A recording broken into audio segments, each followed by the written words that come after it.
say don't. You'll be proud of me, OG. Woke up, read me a Bible verse, got some breakfast in my system, talked to God about it. You know what I'm saying? And he laid it on me. I got one more album, EP, mixtape, whichever one it's gonna be, I got one more. And it's over, I'm going to find my peace. A 5-year-old rapper who dodged the bullets that took his friends. He ran up millions with Yo Gotti, but in the end, he couldn't outrun his own thoughts. Lil Poppa's final tweets were chilling. "I'm scared to go to sleep and I'm lonely, bro, and somebody going to die." 3 days later, he was found dead in Atlanta. So what really pushed Jacksonville's rising star to that edge? The truth is heavier than you think. Lil Poppa wasn't just another rapper out of Jacksonville, he was the one who actually made it. Signed to Yo Gotti's CMG, stacking millions of streams, with a future brighter than most from his city could even imagine. But success doesn't cure trauma, and the pain eating at him from the inside never left. That 2018 shooting that put his name on the map, it also shattered him in ways people didn't see. To understand how a young king with everything going for him ended up taking his own life, we've got to rewind to where it all began, Jacksonville, Florida. This is a city where the murder rate sits at more than double the national average.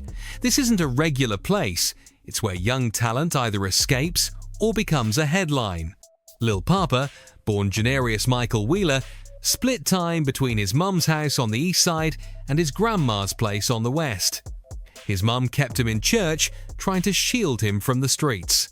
And that's where he found his voice. Young niggas on here right now, it's more to life, man. It's more to life, bro. By 6 years old, he was writing Christian raps and performing at church. His older brother, Chi Chi, showed him how to rap, and Poppa took off with it. The family knew early this wasn't just a hobby, the talent was real. His grandma's house became his safe zone, the one place he could lock in without street chaos creeping in. But in Jacksonville, the streets don't stay quiet forever. When Poppa stepped off the porch, his music shifted. The east side carried violence. The west side had its own demons. He was watching shootings, seeing friends locked up or killed. That pain started bleeding into his bars. What made Poppa different? He never quit, even when his own body was fighting him. He suffered from a chronic blood disease that sometimes left him stuck in bed for days, even weeks. Most people would have folded. Poppa turned that downtime into grind time. He built a full studio in his grandma's closet so he could record without leaving the house. That's discipline. His family believed in him, but they also knew Jacksonville's history with young rappers. The city has a reputation for crushing dreams. Poppa was determined not to be another story. By 14, he dropped his first video. Over the next few years, he stayed consistent singles, mixtapes, building a buzz. The local scene started paying attention. This wasn't just another kid chasing fame. He had real stories and the work ethic to match. Then 2018 happened, and everything changed.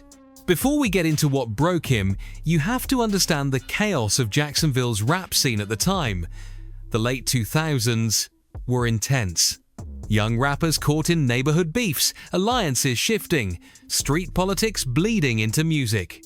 Poppa and his crew formed Cut Circle, presented as a music collective, though police suspected deeper street ties. Their rivals? Head first. And this wasn't just lyrical sparring. Here's where it gets messy. Poppa used to be cool with Julio Fulio.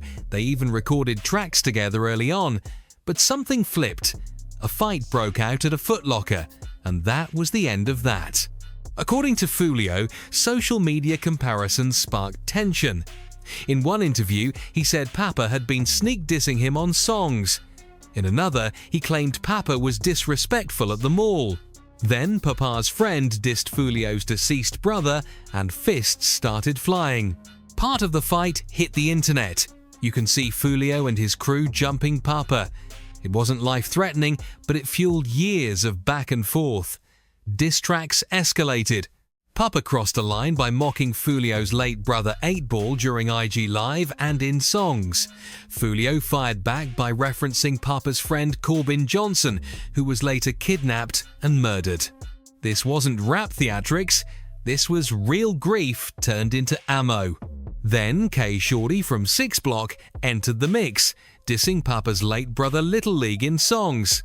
Poppa responded by mentioning one 7-year-old Nandy Wise, who tragically died in crossfire during an alleged attempt on K Shorty's life. All this while, Poppa was trying to build a career. Imagine chasing your dream while constantly looking over your shoulder, hearing your dead loved ones' names dragged in songs. That was daily life. Then came the shooting that changed everything. In 2018, Poppa was riding with friends he'd grown up with brothers in every sense. A drive-by turned their day into a nightmare. When the smoke cleared, 2 to 3 of his closest friends were dead. Reports vary on the number, but multiple confirm it was more than one. And here's what haunted him most. He wasn't hit. Not a scratch. One of the victims was his close friend CP. Another friend, Chevy, was injured trying to shield him. That's when survivor's guilt kicked in. Heavy. Why did I live? Why didn't the bullets hit me? Instead of burying it, Poppa put it on wax. He dropped Purple Heart. At night I wonder why them bullets ain't hit me. Rather be gone. That line says everything. He was wishing he had died instead.